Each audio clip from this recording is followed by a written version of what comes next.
आइए इस बनी विस्तारा केंद्र द्वारा जहाँ जहाँ तक आवाज आ रही है सभी भक्तों से निवेदन है आप सभी श्री राधे श्री राधे कथा पंडाल में आगे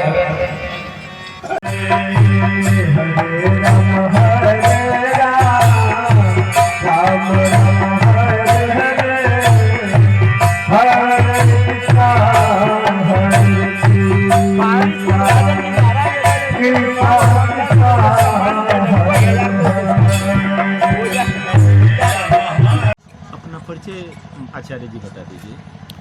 पंडित हरिओम शरण जी, प्रहलाद घाट श्री अयोध्या।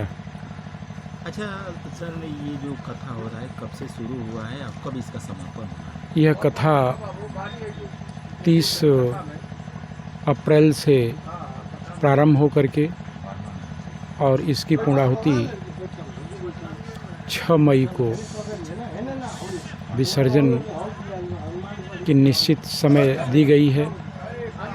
और यह कथा जगत के कल्याण के लिए, जीव के कल्याण के लिए, समस्त प्राणियों के जीवन में जो अशांति है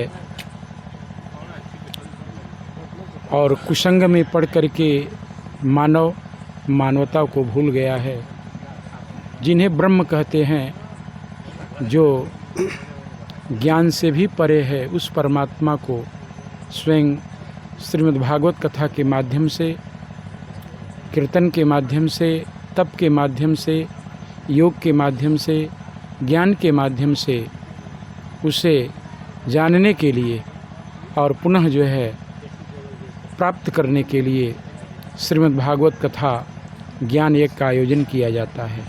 अच्छा, आज कथा का कौन दिन है? आज कथा का 6ठम दिवस है और कल कथा की पूर्णाहुति हवन के साथ और पुनः भंडारे के साथ जो है विसर्जन के साथ इस कथा का समापन होगा।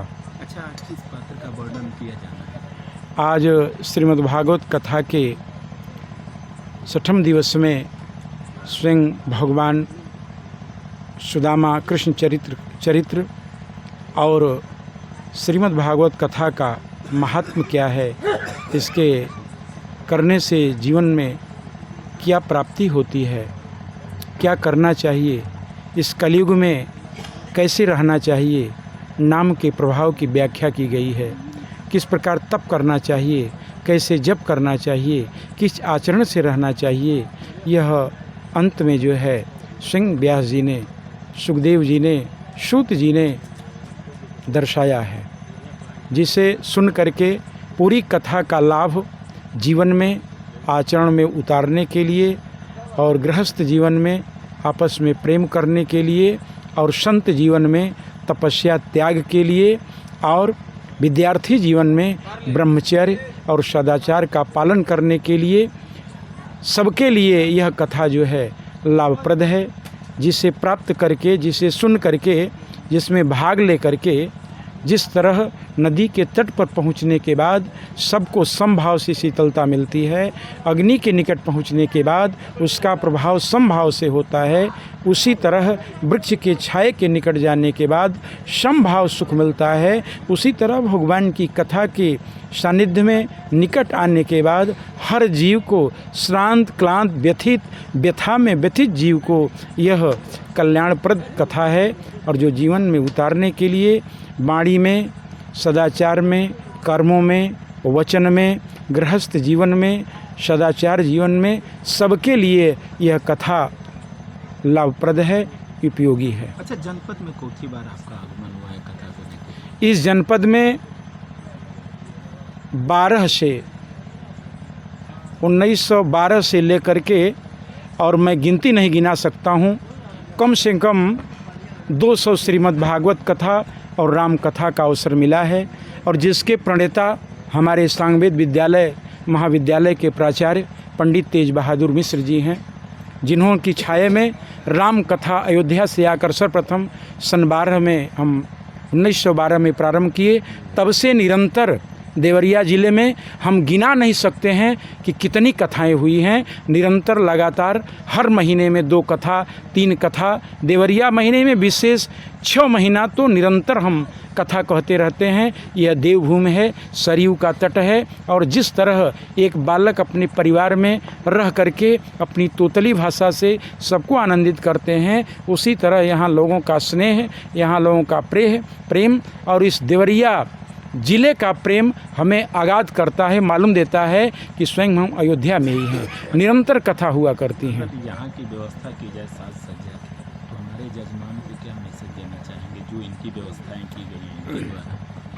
जो जजमान की जो व्यवस्था की गई है, इस व्यवस्था से यह दिखाई दे रहा है कि जजमान के हृदय में पूर्ण आनंद है और अपनी शक्ति, अपना प्रेम, अपनी व्यवस्था को बिल्कुल सबके सामने उन्होंने रख दिया है। जो अंदर भाव है, जो अंदर स्नेह है, जितने दिनों का संकल्प है, आज इस मंच के माध्यम से, लोगों के निमंत्रण के माध्यम से, आचार्य की सेवा के माध्यम से, परिवार गांव के उपस्थिति के माध्यम से और दूर संचार केंद्र के लोगों को आमंत्रित करने के माध्यम से और संकीर्तन इस क्षेत्र के बड़े धुरंधर लोग जो 7 दिन से प्रतिदिन संकीर्तन होता है, हरे रामा राम राम हरे हरे, हरे कृष्ण कृष्ण कृष्ण हरे हरे, इसके माध्यम से एक गंगा की धारा बहती हैं और जिसमें सब लोग आह्लादित होते हैं, अपने जीवन को धन्य समझते हैं, मनुष्य तन पाने का पूर्ण लाभ जो है प्राप्त करते हैं। अच्छा, अगर श्रद्धालुओं की बात करें तो किस प्रकार स्नेह प्रेम मिल रहा है भागवत कथा से? इस भागवत कथा से समस्त श्रद्धालु बिल्कुल संयम के साथ प्रणाम करते हैं, बिल्कुल संयम के साथ बैठते हैं शांति भाव से, और जब तक कथा होती है उस कथा को स्वयं सुनते हैं, उसमें गोता लगाते हैं और मालूम देता है कि ये बहुत दिनों की भगवान की कथा सुने हैं, न किसी प्रकार का हलचल, बिल्कुल न किसी प्रकार का देश। इस कथा से मालूम देता है कि सब लोग एक हो गए हैं, किसी में भेद नहीं है और आनंद हो गया है, और मालूम देता है कि सब लोग वृंदावन में बैठ करके भगवान कृष्ण का दर्शन कर रहे हैं, स्वयं हरिद्वार में बैठ करके भगवान की अमृतमयी कथा सुन रहे हैं, ऋषि परंपरा में, संत परंपरा में, और स्वयं जो है ब्राह्मण का पूजन, ब्राह्मण की सेवा, आशीर्वचन और गृहस्थ जीवन का आनंद ले रहे हैं और दे भी रहे हैं। और व्यास के द्वारा सबको देखने के बाद यह होता है कि हमें इन लोगों का दर्शन करने के बाद आज मेरा आना सुलभ हो गया और हमें वह फल प्राप्त हो रहा है जो स्वर्ग में भी दुर्लभ है। यहाँ के भक्तों का इतना बड़ा प्रेम है, इतना बड़ा स्नेह है और भगवान की कथा के प्रति इतना बड़ा संकल्प है। बाबा जी, अपना नाम बता दीजिए। नाम बता दो। जगन्नाथ यादव, कहाँ के निवासी हैं? देवरिया जिला, ग्राम बैराडाबर, पोखरापुर। अच्छा, आपके यहाँ एक कथा जो हो रहा है कब से शुरू हुआ है? 30 तारीख से शुरू हुआ, आज 5 तारीख तक, 6 तारीख तक समाप्त होगा। अच्छा, जो आचार्य जी कथा कह रहे हैं इनके बारे में क्या कुछ कहना चाहेंगे? क्या कहना हमको है, बच्चे लोग कहेंगे। आपको अच्छा लग रहा है ना? हाँ, अच्छा लग रहा है हमको, बहुत अच्छा लग रहा है। सब पब्लिक आती है, आनंद है। नाम बता दें। रमेश यादव, कहाँ के निवासी? बेहराडाबर। अच्छा, ये जो आचार्य जी कह रहे हैं कथा कब से शुरू हुआ है, कब इसका समापन है और क्या कुछ कहना चाहेंगे? आचार्य जी 30 तारीख से कथा कह रहे हैं और 6 तारीख को सोमवार को इसका समापन है। और आचार्य जी की अमृत वाणी से यह पूरा नगर मदमस्त हो गया है।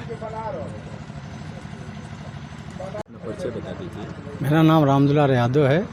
मैं मेरे निवासी हैं? ग्राम बहराडाबर, पोस्ट भटनी, जिला देवरिया। अच्छा, ये जो कथा हो रहा है किस प्रकार आप आचार्य जी को देख रहे हैं और कैसा फील? यह कथा इस संसार से मुक्त कराने के लिए, ईश्वर के प्राप्ति के लिए कहा जा रहा है। इस श्रीमद् भागवत से, कथा से गुरुजी ने सबको सराबोर किया है और इससे सारे लोग बड़ा ही आनंदित हैं। और इस कथा के हमारे पिताजी के द्वारा सुनाने की वजह से हम लोग भी इस अमृत का पान किए और पूरा गांव कर रहा है। इसके लिए हम अपने पिताजी का कोटि कोटि धन्यवाद करते हैं जो ऐसे पिता मिले और इतने उच्च विचार मिले कि उनके माध्यम से कथा हम लोग सुन रहे हैं। हम लोग सुना नहीं रहे हैं, इनके माध्यम से हम लोग सुन रहे हैं।